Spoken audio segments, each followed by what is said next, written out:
નમસ્તે વિદ્યાર્થી મિત્રો, ગુડ મોર્નિંગ.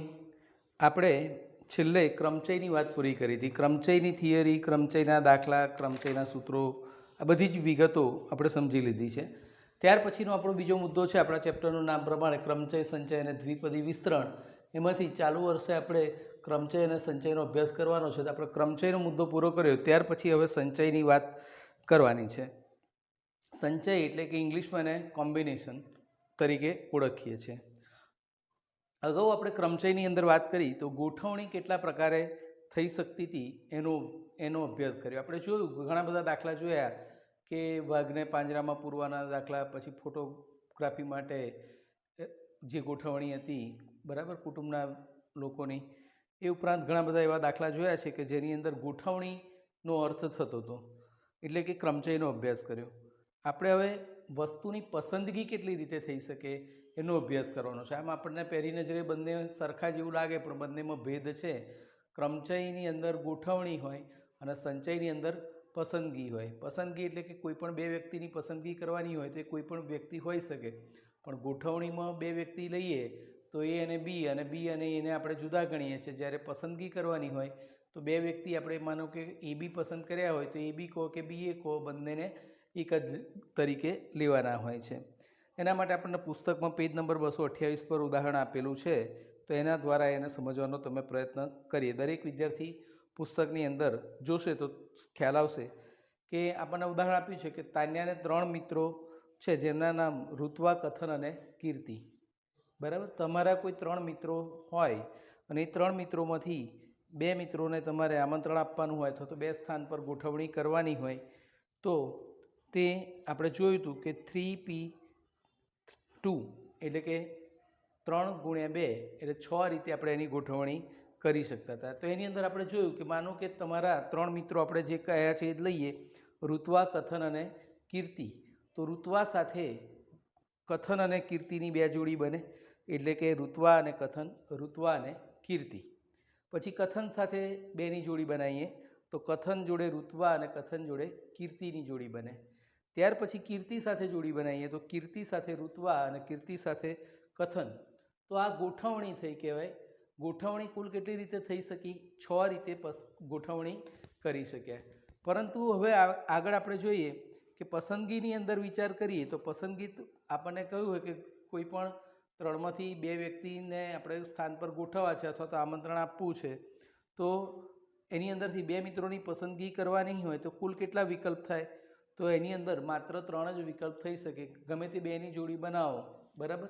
ઋત્વા એટલે આપણને 3 નામ આપ્યા છે, તો ઋત્વા અને કથન, ઋત્વા અને કીર્તિ અને કથન અને કીર્તિ. તો આ 3 જોડી જે બની એમાંથી જ આપણે કોઈ પણ વિકલ્પની પસંદગી કરી શકીએ. તો એનો મતલબ શું થયો કે આગળ આપણે જે ગોઠવણીની વાત કરીએ એ ક્રમચયની વાત હતી. ક્રમચયમાં શું હતું? ક્રમનું મહત્ત્વ હતું. એટલે કે ઋત્વા અને કથન અને ઋત્વા આપણે બંનેને અલગ ગણતા હતા. જ્યારે ઋત્વા અને કથન કહો કે કથન અને ઋત્વા કહો, અથવા સાદી રીતે કહીએ તો એ બીની ગોઠવણી કરવાની હોય તો એ બી અને બી એ ક્રમચય માટે અલગ છે, સંચય માટે બંનેને આપણે સરખા ગણી શકીએ છીએ. તો ક્રમચયમાં ક્રમનું મહત્ત્વ હોય છે, જ્યારે સંચયની અંદર એટલે કે પસંદગીમાં ક્રમનું મહત્ત્વ હોતું નથી. તો પસંદગીના જે આ વિકલ્પો મળે છે એને આપણે સંચય વડે દર્શાવીએ, અને સંચયના સંકેતમાં આપણે NCR, પેલાને પરમ્યુટેશનનો P વાપરતા હતા, એટલે n વસ્તુઓને R સ્થાનોમાં ગોઠવતા હતા. તો NPR. હવે n વસ્તુઓમાંથી R વસ્તુની પસંદગી કરવાની હોય તો આપણે NCR વડે, C એટલે કે કોમ્બિનેશનનો ઉપયોગ કરી અને આપણે એનો ઉપયોગ કરીશું. આમ જુદી જુદી n વસ્તુઓમાંથી R વસ્તુઓને પસંદ કરવાના કુલ સંચય NCR થાય છે. તો આપણે સંચયની વ્યાખ્યા જોઈએ તો શું થાય? જુદી જુદી n વસ્તુઓમાંથી R એ કેવા હશે? લેસ ધેન n, કારણ કે કુલ n વસ્તુઓમાંથી n અથવા તો nથી ઓછી વસ્તુ પસંદ કરી શકાય, પણ n કરતાં વધારે વસ્તુ પસંદ થઈ શકે નહીં. એટલે કે જુદી જુદી n વસ્તુઓમાંથી R less than equal to n વસ્તુઓને પસંદ કરવાના કુલ સંચય NCR થાય છે એમ કહી શકાય. જેને NCR પછી C (NR) અને CNR વડે, એટલે પુસ્તકની અંદર પેજ નંબર 229 પર આપણને 3 રીતે દર્શાવેલી વિગતો આપેલી છે, 3 ને 4 રીતે. તો એમાંથી કોઈ પણ રીતનો ઉપયોગ MCQ માટે કરી શકે કે સંચયને નીચેના પૈકી કઈ રીતે દર્શાવાય અથવા કઈ રીતે ના દર્શાવાય, એવા કોઈ પ્રશ્ન બનાવીને મૂકે તો આપણને એનો ખ્યાલ હોવો જોઈએ. આમ જુદી જુદી વસ્તુઓમાંથી R વસ્તુઓ પસંદ કરવાના કુલ સંચય NCR થાય. આમ આપણે જોયું તો આગળ શું હતું, n જુદી જુદી વસ્તુઓમાંથી R વસ્તુઓની R સ્થાનમાં ગોઠવણી, તો એને ક્રમચય કહેતા હતા. અહીં આપણે n ભિન્ન વસ્તુઓમાંથી R સ્થાનો પર વસ્તુઓની પસંદગી કરવાની હોય તો આપણે એને સંચય તરીકે ઓળખીએ છીએ અને સંકેતમાં NCR વડે દર્શાવી શકાય. હવે એનું સૂત્ર મેળવવાનું છે. સૂત્ર કઈ રીતે મળે છે એની બાબત અહીં આપણને સમજાવી છે. તો અહીં આપણે જોઈએ કે સંચય એના માટે NPRની વાત કરીએ તો NPR બરાબર NCR ગુણ્યા R ફેક્ટોરિયલ, બરાબર. એટલે કે NPR એ NCRને એના R ફેક્ટોરિયલ વડે ગુણવાથી મળતી કિંમત છે. પણ આપણે અત્યારે જરૂર કોની છે? NCR. તો NCRનું સૂત્ર બનાવીએ તો NCR બરાબર તો શું થાય? NPR છેદમાં R ફેક્ટોરિયલ. એટલે R ફેક્ટોરિયલ ક્યાં જતો રહ્યો? NPRની નીચે. NCR અને NPR બંને અલગ છે, બરાબર. ઘણા વિદ્યાર્થીઓને બંને સરખું લાગતું હોય તો એનો ભેદ છે. આ છે સંચય અને આ P વાળું છે ક્રમચય. તો NCR એટલે કે સંચય બરાબર NPR ભાગ્યા R ફેક્ટોરિયલ. હવે NPRનું સૂત્ર શું હતું? n ફેક્ટોરિયલ છેદમાં n માઇનસ R ફેક્ટોરિયલ. આપણે આટલું જોઈએ તો આ NPRનું સૂત્ર હતું, આગળ આપણે જોયું હતું. એની સાથે સહગુણકમાં વધારાનું શું આવ્યું? R factorial. તો NCR બરાબર n ફેક્ટોરિયલ છેદમાં R ફેક્ટોરિયલ ગુણ્યા n માઇનસ R ફેક્ટોરિયલ. તો આ રીતે આપણે NCRનું સૂત્ર, આપણે યાદ રાખવાનું સૂત્ર આ જ છે કે NCR બરાબર n ફેક્ટોરિયલ છેદમાં R ફેક્ટોરિયલ ગુણ્યા n માઇનસ R ફેક્ટોરિયલ. અત્યાર સુધી આપણી જોડે એક જ વસ્તુ હતું કે NPR, એટલે સૂત્રમાં કોઈ કન્ફ્યુઝન હતું નહીં.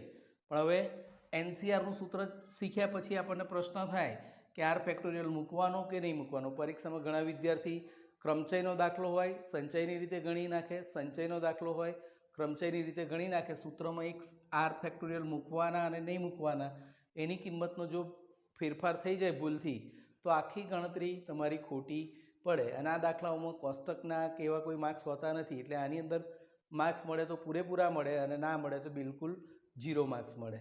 એટલે આ બધા ચેપ્ટરના દાખલાઓની ગણતરીમાં આપણે થોડું ધ્યાન રાખવાનું છે. તો સૂત્ર આપણને આ રીતે મળી જશે. જે આ સૂત્રની અંદર જોઈએ તો n ની કિંમત કેવી હશે?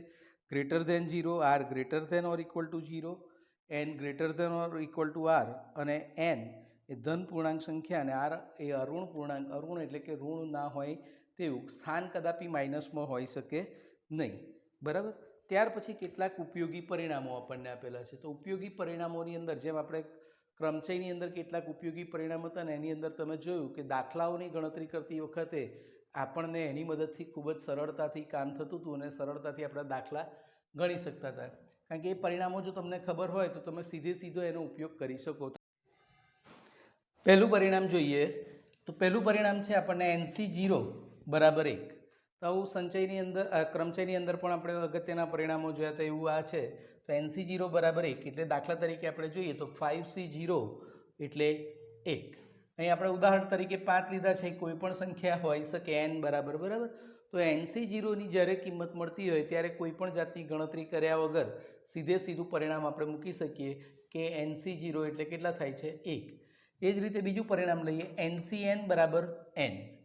NCN એટલે શું કે n અને r ની કિંમત સરખી હોય કે 5C5 બરાબર. તો 5C5 એટલે કેટલા? 1. હવે અહીં તમે ભૂલ થતી હોય તો યાદ કરો, આપણે NPA Pની વાત આવે ત્યારે n ફેક્ટોરિયલ લખતા હતા. n ફેક્ટોરિયલની કિંમત થઈ એટલે જો અહીં Cની બદલે P હોય 5P5 તો 5 ફેક્ટોરિયલ એટલે 120 કિંમત થાય. જ્યારે C એટલે કે સંચયની વાત હોય તો 5C5 હોય તો આપણને કેટલી કિંમત મળે છે? 1 કિંમત મળે છે. ત્યાર પછી NC1 બરાબર n એટલે કે અહીં પણ જોઈએ તો 5C1 NC1 એટલે કે અહીં nની કોઈ પણ કિંમત હોય અને આરના સ્થાન તરીકે 1 કિંમત હોય તો એની એ જ કિંમત nની જે કિંમત છે એ આપણા માટે 5C1 બરાબર 5 બને છે. ત્યાર પછી ચોથું ને પાંચમું થોડું સમજવું પડશે. NCN-1 એટલે કે અહીં nની જે કિંમત હોય એનાથી એક કિંમત ઓછી હોય તો એનો જવાબ શું થાય? n થાય. તો એ અહીં આપણે જોઈએ 5c4 એટલે 5c 5 ઓછા 1 એટલે કેટલા થયા? 4. આ બે ક્રમિક સંખ્યાઓ હોય n અને rની, બરાબર. તો એના બરાબર શું જવાબ મળે આપણને? n કિંમત આપણને જોવા મળે છે. ત્યાર પછી પાંચમું પરિણામ છે NCR બરાબર NC n માઇનસ r, એટલે કે NC nની કિંમતમાંથી આરની કિંમત બાદ કરીએ એના પરિણામ બંનેની કિંમતો સરખી મળે. એટલે પાસ્કલનો ત્રિકોણ જ્યારે કરવાનો હોય તો પાસ્કલના ત્રિકોણની અંદર આ બાબત આપણને ઉપયોગી થાય એમ છે. તો અહીં જોઈએ 5c4 એટલે શું? 5c 5 ઓછા 4, 5માંથી 4 જાય તો કેટલા રહે? 1. એટલે 5c4 અને 5c1 આ બંનેનું પરિણામ કેવું મળે? સરખું મળે. 5c1ની કિંમત કેટલી થાય? અહીં જોઈએ એ પ્રમાણે 5, તો 5c4ની કિંમત પણ કેટલી થાય? 5. અહીં આપણે જોઈ જ શકીએ છીએ ઉપર, બરાબર. 5c1 અને 5c4 બંનેની કિંમત કેવી મળી? સરખી મળી. એટલે કે જ્યારે કોમ્બિનેશનની વાત કરતા હોઈએ એટલે NCR બરાબર NCn માઇનસ r હોય ત્યારે આ બંને કિંમતોની વેલ્યુ આપણને કેવી મળે છે? સરખી આવે છે.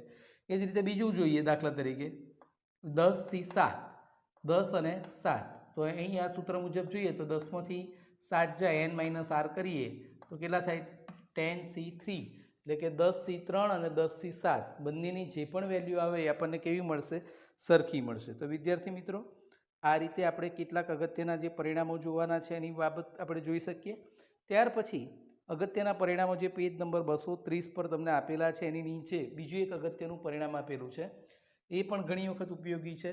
જો NCX બરાબર NCY હોય તો શું થાય? એટલે કે NCX અને NCY એટલે કે n સરખો હોય, સંચયનો દાખલો હોય, ખાલી આ x અને y ની કિંમત આપણને જો અલગ અલગ આપેલી હોય તો શું થાય? x વત્તા y બરાબર n.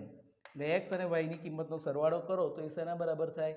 n બરાબર આપણને જોવા મળે. અથવા એના બે વિકલ્પ મળશે, x બરાબર y.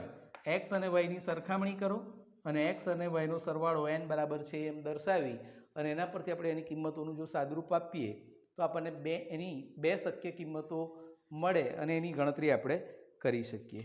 તો આ કેટલાક અગત્યના ઉપયોગી પરિણામો હતા, બરાબર. ત્યાર પછી હવે આપણે સીધું સ્વાધ્યાય 6.2 થી દાખલાઓની ગણતરી શરૂ કરવાની છે. સ્વાધ્યાય 6.2 નીચેનાની કિંમત શોધો, બરાબર. હવે આ જે કિંમત શોધોના દાખલા છે, જેમ ક્રમચયની અંદર પણ શરૂઆતમાં આપણે જોયું હતું, એટલે આપણે જે સૂત્ર શીખ્યા એ સૂત્રનો ઉપયોગ કરવાની બાબત શીખવાની છે.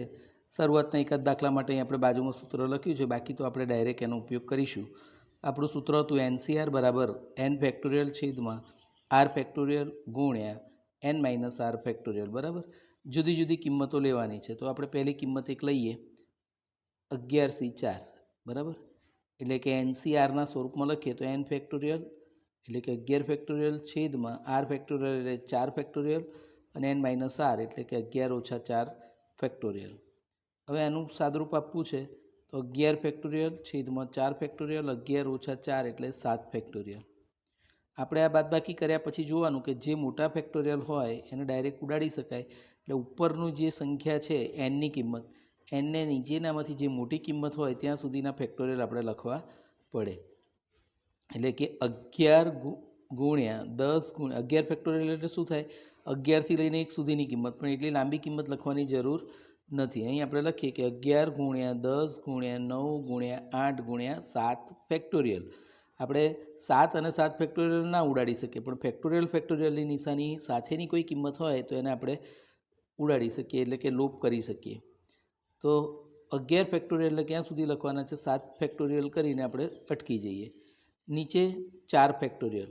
4 ફેક્ટોરિયલ એટલે શું? 4 ગુણ્યા 3 ગુણ્યા 2 ગુણ્યા 1, બરાબર. 4 ગુણ્યા 3 ગુણ્યા 2 ગુણ્યા 1 છે, ગુણ્યા 7 ફેક્ટોરિયલ. આ 7 ફેક્ટોરિયલ અને 7 ફેક્ટોરિયલ જતા રહે તો ઉપર 11 ગુણ્યા 10 ગુણ્યા 9 ગુણ્યા 8 તો કેટલા થાય? 7920. અને 4 ગુણ્યા 3 ગુણ્યા 2 ગુણ્યા 1 એટલે કે 4 ફેક્ટોરિયલ. 4 ફેક્ટોરિયલની કિંમત કેટલી છે? 24 મળે છે. તો 7920 ભાગ્યા 24 કરીએ તો આપણને કેટલી કિંમત મળી જશે? 330 કિંમત આપણને મળે છે. તો વિદ્યાર્થી મિત્રો, અહીં NCRનું આ જે સૂત્ર છે, સૂત્રની મદદથી આપણે દાખલાની ગણતરી ઇઝીલી કરી શકીએ. હવે બીજો દાખલો છે. બીજો દાખલો આમ જુઓ તો જો તમને પેલા છેલ્લે હમણાં વાત કરી એ રીતના અગત્યના જો પરિણામોનો ખ્યાલ હોય તો બહુ સહેલાઈથી કામ થઈ શકે. અગત્યના પરિણામોની અંદર જોઈએ તો કયું છે 9C0. તો 9C0 એની કિંમત શું થાય? તો સીધો જ જવાબ લખી શકીએ કે NC0ની કિંમત કેટલી? 1. તો માટે 9C0 બરાબર કેટલા થાય?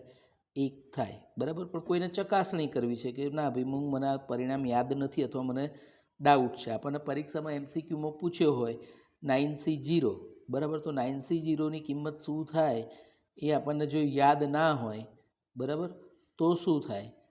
તો આપણે આવી ચકાસણી આ મૂળભૂત સૂત્ર જે છે એ સૂત્રની અંદર કિંમત મૂકીને કરી શકીએ કે n ફેક્ટોરિયલ એટલે કે 9 ફેક્ટોરિયલ ગુણ્યા 0 ફેક્ટોરિયલ કૌંસમાં 9 ઓછા 0 ફેક્ટોરિયલ એટલે શું થાય? ઉપર 9 ફેક્ટોરિયલ, 0 ફેક્ટોરિયલની કિંમત કેટલી?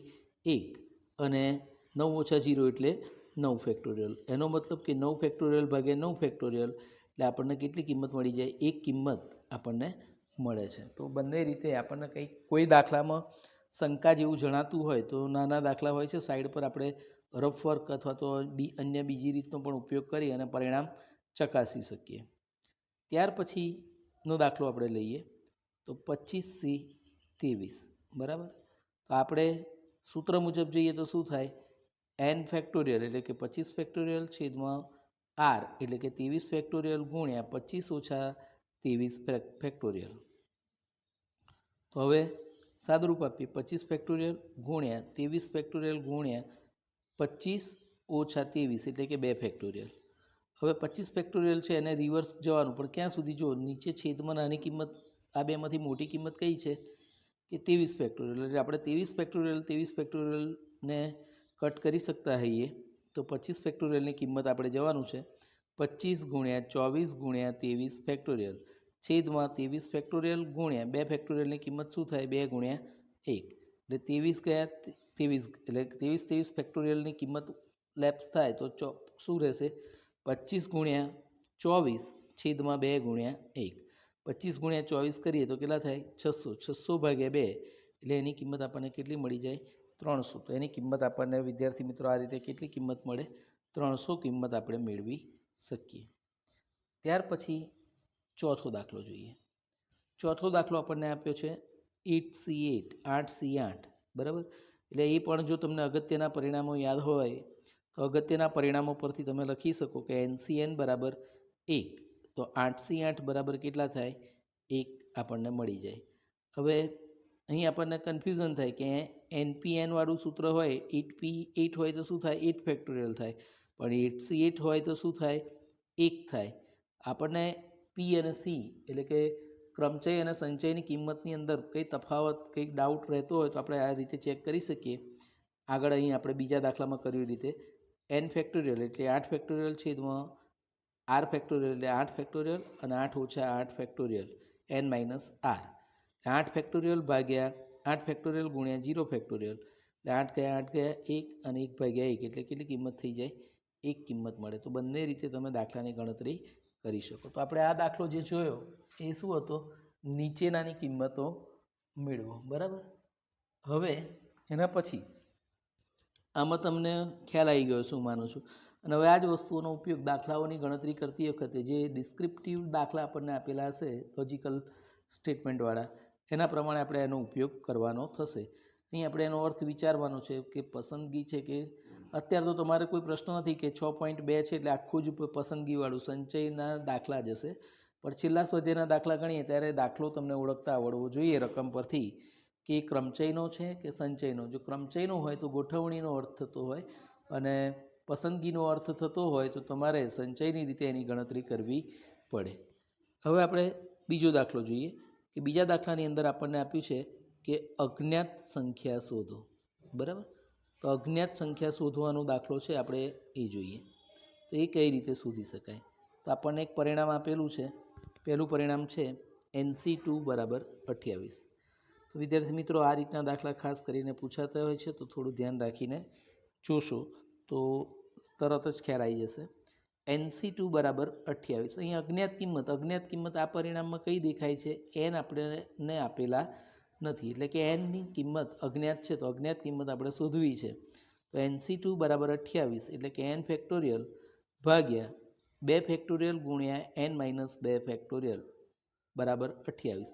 હવે આ સૂત્ર આપણે તમને ખ્યાલ આવી જ જશે, કારણ કે આપણે દાખલા આટલા આગળ જોયા, સૂત્રનું વારંવાર રિપીટેશન કર્યું છે, તો તરત જ તમને NCRના સ્વરૂપમાં અહીંયા તમારે NC અને Rના સ્વરૂપમાં જ સૂત્રને વિચારી અને કિંમતો મૂકી દેવાની. તો n ફેક્ટોરિયલ ભાગ્યા r ફેક્ટોરિયલ ગુણ્યા n માઇનસ r ફેક્ટોરિયલ, એટલે કે n ફેક્ટોરિયલ ભાગ્યા 2 ફેક્ટોરિયલ ગુણ્યા n માઇનસ 2 ફેક્ટોરિયલ બરાબર 28. હવે અહીં છેદમાં n એ કેવી કિંમત છે? અજ્ઞાત કિંમત છે. આપણે અહીં ક્યાં સુધી જવાનું છે? n માઇનસ 2 ફેક્ટોરિયલની કિંમત હોય તો આપણે ઉડાડી શકીએ. તો n ફેક્ટોરિયલનું વ્યાપક સ્વરૂપ આપણને ખબર છે, આગળ આપણે ક્રમચયમાં જોયું હતું કે n ફેક્ટોરિયલનો અર્થ શું થાય?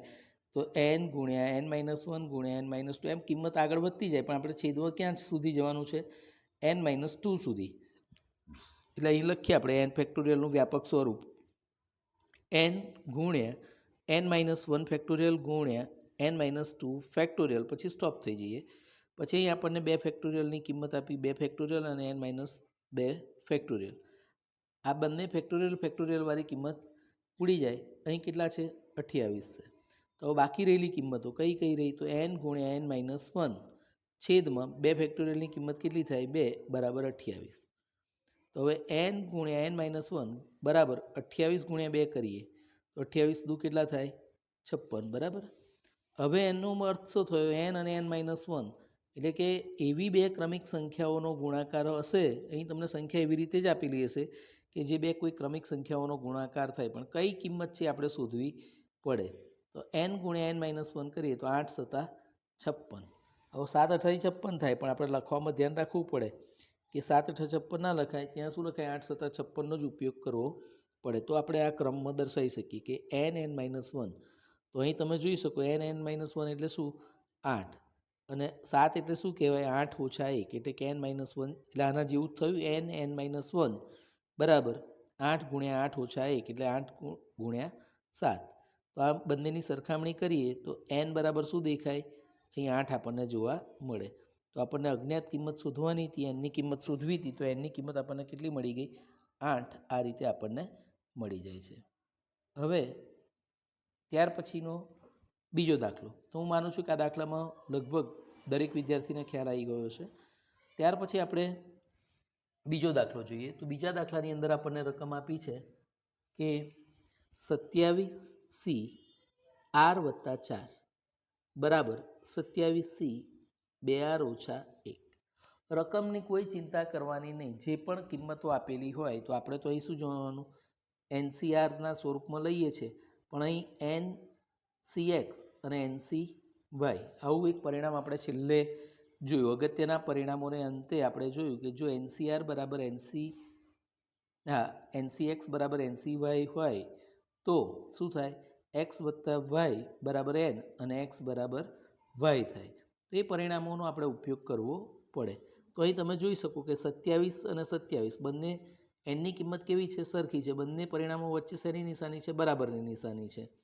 એટલે કે NCX NCY, એટલે કે x બરાબર r વત્તા 4 અને y બરાબર 2r ઓછા 1 લઈએ તો આપણે આ જે પરિણામ હતું અહીં જો લખ્યું છે કે NCX બરાબર NCY હોય તો x બરાબર y થાય, અથવા x વત્તા y બરાબર nની કિંમત આપણને મળે છે. આપણે બંનેની સરખામણી કરી અને જવાબ મેળવી શકીએ.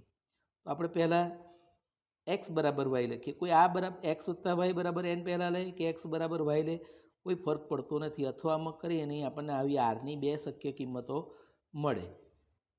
તો હવે અહીં જોઈએ r વત્તા 4 બરાબર 2r ઓછા 1, એટલે કે x બરાબર y. અને x તરીકે લઈએ અને y તરીકે, તો x બરાબર y થયા. હવે આપણો હેતુ શું છે? આરની કિંમત શોધવી છે. તો આરની કિંમત શોધવી હોય તો શું કરવું પડે?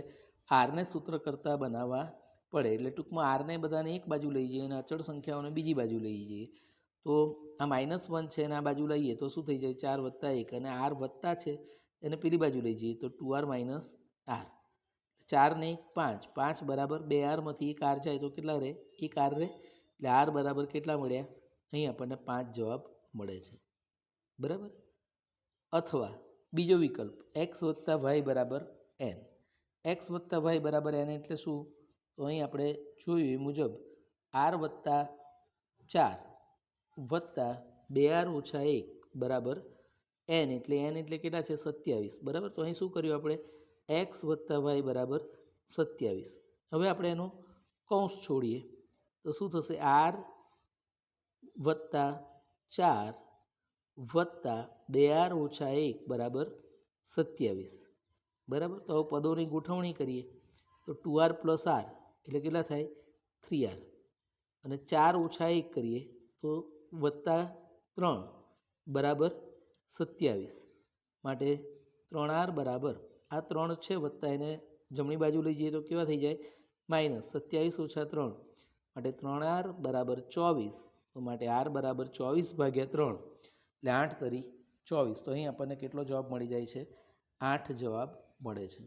તો વિદ્યાર્થી મિત્રો, આ રીતે આપણે અજ્ઞાત કિંમત શોધવાના દાખલાઓની ગણતરી કરવી હોય તો કરી શકીએ. બંને દાખલા અગત્યના છે. બંને દાખલા જરૂર પડે તો એક વખત 2 વખત ના ખ્યાલ આવે ત્યાં સુધી થોડી ઘણી ગણવાની પ્રેક્ટિસ કરવી પડશે. તો હું માનું છું કે રોકડા માર્ક્સવાળું ચેપ્ટર છે બરાબર. આમાં 2 જ શક્યતાઓ છે, આવે તો પૂરેપૂરા માર્ક્સ આવે અને ના આવે તો બિલકુલ ના આવે. જ્યારે આગળના આપણે જે ચેપ્ટરો હતા 1 થી 5 ચેપ્ટરો, એ બધાની અંદર કેવું હતું? તમે કોષ્ટક બનાવો, સૂત્ર લખો, થોડી ઘણી ગણતરી કરી હોય તો પણ એના તમને થોડા ઘણા માર્ક્સ મળી શકે. જ્યારે આમાં એવી શક્યતા નથી. આમાં તમે સૂત્ર પહેલેથી જ ખોટું લખો તો ગણતરી ખોટી પડે, અને સાદુરૂપમાં પણ ભૂલ કરો, પ્લસનું માઇનસ, માઇનસનું પ્લસ, તો પણ તમારો જવાબ બદલાઈ જાય, પરિણામે દાખલો ખોટો પડે. એટલે દાખલો સહેલો છે પણ ગણતરી કરતી વખતે થોડી કાળજી રાખીને ગણતરી કરવી પડે. હવે આપણે એના પછીનો દાખલો જોઈએ. ત્રીજો દાખલો NCn-2 બરાબર 15 બરાબર. તો NCr બરાબર 15 છે એવું આપણે માની લઈએ. તો r એટલે શું? n-2. તો આપણે સૂત્ર મુજબ જોઈએ, n ફેક્ટોરિયલવાળું સૂત્ર છે. n ફેક્ટોરિયલ છેદમાં r ફેક્ટોરિયલ, એટલે r ની જગ્યાએ આપણે કેટલા લેવાના? n-2 ફેક્ટોરિયલ અને n-r એટલે n-2, પણ માઇનસની જગ્યાએ અહીં શું થઈ જાય? પ્લસ બરાબર. n-r કરીએ તો n-2 હતા, પણ આ કૌંસની બહાર માઇનસ છે આપણે, તો અહીં એની કિંમત કેવી થઈ જાય? +2 ફેક્ટોરિયલ બરાબર 15. તો આપણે આ જે કિંમત આપી છે એને n ફેક્ટોરિયલવાળું આપણું જે સૂત્ર છે, સૂત્ર મુજબ કિંમતો ગોઠવવાની છે.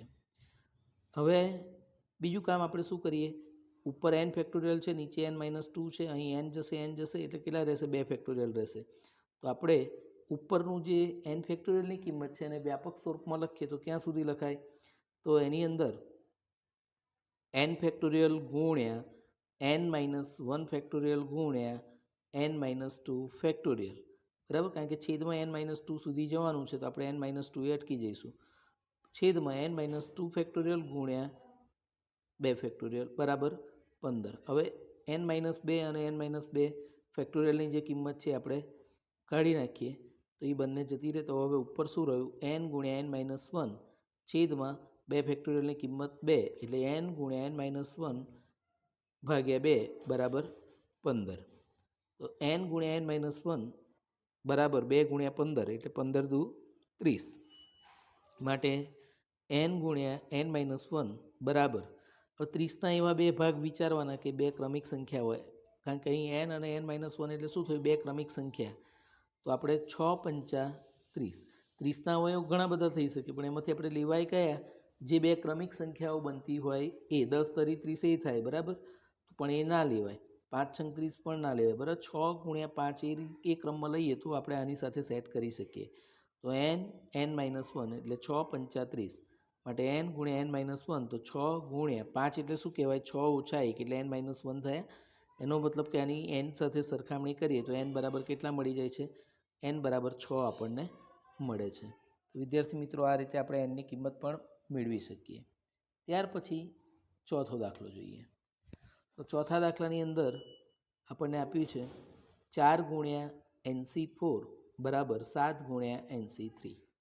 હવે આ દાખલો પણ તમારે થોડું કાળજી રાખીને, ધ્યાન રાખીને જોવો પડે એ રીતનો છે, કારણ કે થોડું ધ્યાન રાખવું પડશે.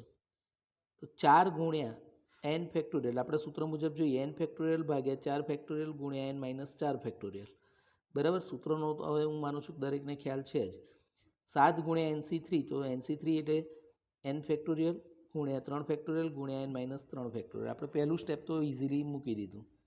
હવે પછીના સ્ટેપમાં આપણે જોઈએ તો n-4 ફેક્ટોરિયલ છે, તો n ફેક્ટોરિયલનું વ્યાપક સ્વરૂપ 4 ફેક્ટોરિયલ સુધી લખવાનું થાય. એટલે પહેલાં આપણે ડાબી બાજુના પદનું સાદરૂપ આપીએ તો 4 ગુણ્યા n-1 ગુણ્યા n-2 ગુણ્યા n-3 ગુણ્યા n-4 ફેક્ટોરિયલ, બરાબર. છેદમાં 4 ફેક્ટોરિયલ એટલે કેટલા? 24 ગુણ્યા n-4 factorial. n-4 factorial n-4 factorial ઉડશે, પણ આપણે હજુ જમણી બાજુનું સાદરૂપ લખવાનું છે. જગ્યા ઓછી હોય તો તમે નીચે બરાબર કરીને ફરીથી લખી શકો. તો આનું સાદરૂપ લખીએ 7 ગુણ્યા n ફેક્ટોરિયલ છેદમાં n-3 છે, એટલે n-3 સુધી આપણે રિવર્સ ક્રમમાં જવું પડે. તો n ગુણ્યા n-1 ગુણ્યા n-2 ગુણ્યા n-3 ફેક્ટોરિયલ છેદમાં 3 ફેક્ટોરિયલ એટલે કેટલા થાય? 6 ફેક્ટોરિયલ ગુણ્યા n-3 ફેક્ટોરિયલ. એટલે અહીં પણ n-3 અને n-3 ફેક્ટોરિયલ જાય. હવે બાકી રહેલા પદો મૂકી દઈએ તો 4 ગુણ્યા શું રહ્યું? n-1 n-2 n-3 છેદમાં 24, બરાબર. આ બાજુના પદમાં શું રહ્યું? 7 ગુણ્યા n-1 ગુણ્યા n-2 છેદમાં 6. તો હવે બંને બાજુ જે સરખા પદો હોય એનો લોપ કરી શકીએ, બરાબર. તો અહીં n છે, અહીં n છે, n-1 છે, n-1 છે, n-2 છે, n-2 છે, એટલે કે n-1 n-2, આ બાજુ n-1 અને n-2નો લોપ થાય. તો હવે બાકી શું રહ્યું? ડાબી બાજુ 4 ગુણ્યા n-3 ભાગ્યા 24, અને આ બાજુ શું રહેશે? કશું નહીં, એટલે કે 7 ભાગ્યા 6 જ કિંમત બાકી રહેશે. તો હવે આનું સાદરૂપ વિચારીએ તો શું થાય? 4 ગુણ્યા 6, હજુ આનું સાદરૂપ આપી દઈએ 4 છંગ 24, એટલે n-3 ભાગ્યા 6, બરાબર. અહીં ખ્યાલ આવ્યો? 4 છંગ 24 એટલે n-3 ભાગ્યા 6 બરાબર 7 ભાગ્યા 6. હવે આ બંનેનો ક્રોસ ગુણાકાર 6 ગુણ્યા n-3 અને 6 ગુણ્યા 7, આ બંનેનો ક્રોસ ગુણાકાર થાય 6 ગુણ્યા 7 અને 6 ગુણ્યા n-3. તો 6 ગુણ્યા n-3 એટલે 6n, બરાબર. 6 ગુણ્યા n એટલે 6n અને 6 તરી 18 અને 6 સત્તા 42, માટે 6n બરાબર 42. આ ઓછા 18 છે અને પેલી બાજુ જમણી બાજુ લઈ જઈએ તો કેવા થઈ જાય? પ્લસ, માટે 6n બરાબર 60. તો n બરાબર 60 ભાગ્યા 6, તો n બરાબર આપણને કેટલા મળી જાય? n બરાબર 10 કિંમત મળે છે. તો વિદ્યાર્થી મિત્રો, આ રીતે તમે એના દાખલાની ગણતરી કરી શકો. આજે આપણે જે જોયા એ દાખલાઓ તમારે મિનિમમ કેટલા, આજે જે ગણ્યા છે દાખલાઓ તમારે પુનરાવર્તનમાં ગણી કાઢવા પડે, બરાબર. આજના વિષયનું આજનું આપણું જે હોમવર્ક ગણીએ તો હોમવર્કની અંદર ઉદાહરણ નંબર 16, 17, 18, 19 અને 20 સુધીના દાખલા આપણે ઉદાહરણના જે છે એ હોમવર્ક તરીકે લઈએ. 16થી લઈને 20 સુધીના દાખલા આજે આપણે જે રીતના દાખલાઓ શીખ્યા, કિંમતો શોધો, અજ્ઞાત કિંમત શોધો, સાદુરૂપ આપો, એના જેવા છે. તો એ દાખલાઓ તમે ગણી શકશો, બરાબર. તો આપણે નેક્સ્ટ સેશનની અંદર એના પછીના જે ડિસ્ક્રિપ્ટિવ દાખલા છે, રકમવાળા દાખલા છે, એ દાખલાઓની ગણતરી જોઈશું. આભાર મિત્રો.